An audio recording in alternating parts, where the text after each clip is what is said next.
মামা কই যাবেন? উঠেন। ধানমন্ডি কত? আরে না, এখান থেকে যাবো না, চলো অন্য রিক্সায় যাই। অন্য রিক্সা কেন? এই রিক্সা কি সমস্যা? এখান থেকে রিক্সাওয়ালার ভাড়া বেশি চায়, হেঁটে গিয়ে সামনে থেকে নেই, ভাড়া কম পাবো। মামা আপনারা খুশি হয়ে যা দিবেন এটাই সই, উঠেন। আরে তুমি জানো না, ওরা এই কথা বলে, পরে রিক্সা থেকে নামার সময় কাহিনী শুরু করে দেয়। তুমি তো কাহিনী করতেছো। একটু আগে বাসের হেল্পার দেখে গেলে বাসে উঠবা না, এখন আবার রিক্সাও তোমার সমস্যা। সব জায়গায় গেলে তোমার সমস্যা আর সমস্যা। আমার পা ব্যথা হয়ে গেছে, আমি হাঁটতে পারবো না, আমি রিক্সায় যাবো। ওঠো। হ্যাঁ মামা আমিও এটাই কইতাছি, এই জায়গায় অন্য কোনো রিক্সা পাইবেন না, উঠেন। ওঠো ওঠো। চলো মামা। কি খেলা দেখাইলি রে টুম্পা, শিখলাম। মামা তুমি টুম্বা কই লাগা? টুম্বা কেডা? মামা কঠিন কাহিনী, আমার গার্লফ্রেন্ডের নাম ছিল টুম্পা। কি কও মামা? আমার গার্লফ্রেন্ডের নাম তো টুম্পা। কি কও মামা, আসলেই? হ্যাঁ, কিন্তু মামা তুমি রিক্সা চালাও আর প্রেমও করো, ব্যাপারটা কিন্তু ইন্টারেস্টিং। না মামা প্রেম করি না তো, করতাম। আর রিক্সা চালায় তো প্রেম করি নাই মামা, ওর লাগে প্রেম করছি দেখে আজকে আমার রিক্সা চালাইতে হইতাছে, আর নাহলে তো মামা আজকে আপনার জায়গায় থাকতাম। আরে টুম্পা, তোর লাগে প্রেম কইরা আজকে আমার হাতে হ্যান্ডেল পায়ে প্যাডেল। কি কও মামা? প্রেম করে মানুষ দেবদাস হয়ে যায় শুনছি, কিন্তু প্রেমের লাগে মানুষ রিক্সা চালায় এটা প্রথম শুনলাম। মামা তোমার কাহিনীটা কিন্তু ইন্টারেস্টিং লাগতেছে, গল্পটা কও শুনি। আরে বাবু কি শুরু করছো? ওনার এই ফালতু গল্প শুনে আমাদের সময় নষ্ট করে লাভ আছে। তার চাইতে চলো তুমি হেডফোন বের করো, আমরা গান শুনি। আরে না, মামার কাহিনীটা অনেক ইন্টারেস্টিং, মামা তুমি কও। না মামা থাক, বাদ দেন। মামি উনতে চাইতেছে না, পরে দেখা গেল আমার কাহিনী উন্না চিত্তা যাইব।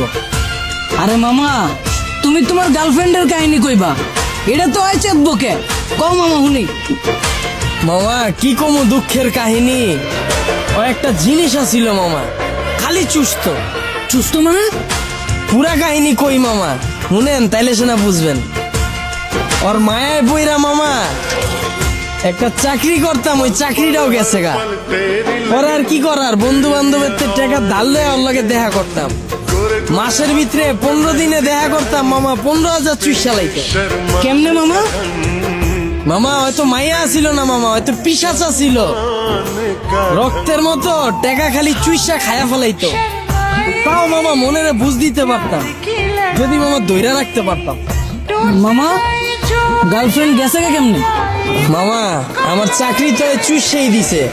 এরপরে মামা বন্ধু বান্ধবের দেশে টাকা ধার করছিলাম, ওর টাকা তো আর শোধ করতে পারি নাই। পরে আর নতুন করে ধার দেয় নাই, এর লেগে 10 দিন ধরে ওর লাগে দেখা করতে পারি নাই। পরে ভাই অন্য জায়গায় যায় ভাই চোষা শুরু করে দিছে। পরে পরে আর কি মামা, 1 বছরে 10 লাখ টাকা চুষা দিছে। পরে এই 10 লাখ টাকা শোধ করার লেগে মামা এই যে রিক্সা চালাই না শুরু করলাম। চাকরি করে তো মামা এই টাকা শোধ করা সম্ভব না। মামা তোমার কপালটা আসলে খারাপ আছিল, কিন্তু মামা আমার কপাল কিন্তু চান কপাল। আমার গার্লফ্রেন্ড আমার অনেক ভালোবাসে, আর মামা আমিও কিন্তু আমার বন্ধুদের থেকে টাকা ধার লইয়া পরে লইয়া ঘুরি।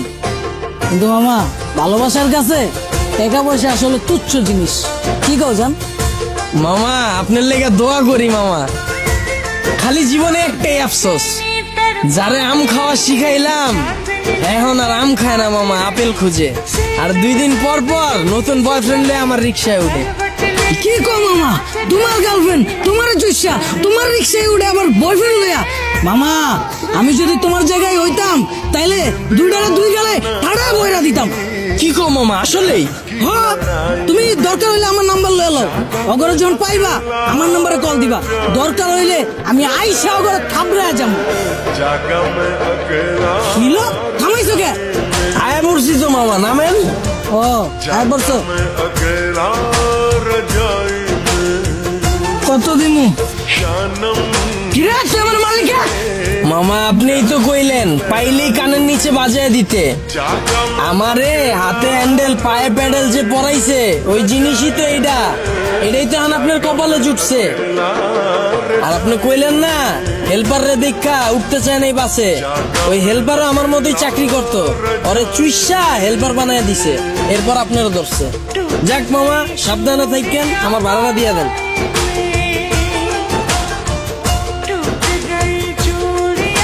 আর মামা চুষা শেষ হইলে যদি রিক্সা লাগে আমার জানায়েন মামা, রিক্সা আমার পরিচিত আছে এলাকায়।